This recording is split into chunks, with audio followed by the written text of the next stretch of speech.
అబ్రహాము సోదరుడైన లోతు కుటుంబము ఆ సొదొమ గొమొర్రా పట్టణములో నివాసం చేస్తూ ఉన్నారు. ఆ పట్టణంలో ఉన్న ప్రజలు ఎలా ఉన్నారంటే, పిల్లవాళ్ళు కావచ్చు, యవనస్తులు కావచ్చు, మధ్య వయస్సు కావచ్చు, అదేవిధంగా పొడవు వయస్సు కలిగిన వాళ్ళు కావచ్చు, వృద్ధాప్యంలో ఉన్నవాళ్ళు కావచ్చు, ఎవరైనా కావచ్చు, ఎలా ఉన్నారంటే ఆ పట్టణం మొత్తం కూడా భయంకరమైన పాపంతో నిండిపోయి ఉంది. దేవుడు కోపం వచ్చేసి మాట్లాడుతుంటాడు అబ్రహాముతో, నేను ఈ పట్టణాన్ని దహించైపోతున్నాను అంటాడు.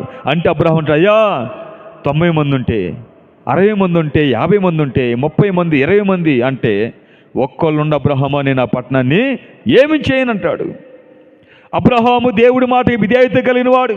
నేటి దినాల్లో క్రైస్తవ సంఘాల్లో దేవుడి మాటకి విధేయత చూపించేవాళ్ళు చాలా తక్కువైపోయారు. అందరి మాటలు వింటారు కానీ దేవుడు ఏదైతే చెబుతాడో ఆ మాటలు వినలేరు.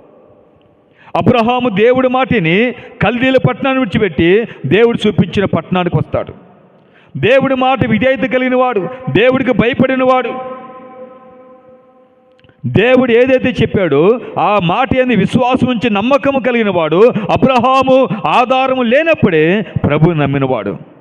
అందుకని అబ్రహాముని దేవుడు ఆకాశ నక్షత్రాలలాగా దీవిస్తానన్నాడు. ఇస్రాయేలు వాళ్ళు ఆశీర్వదిస్తాన్నాడు. తన సంతతిని దేవుడు ఆశీర్వదిస్తానని దేవుడు ఏదైతే చెప్పాడో ఆ వాగ్దానాలన్నీ కూడా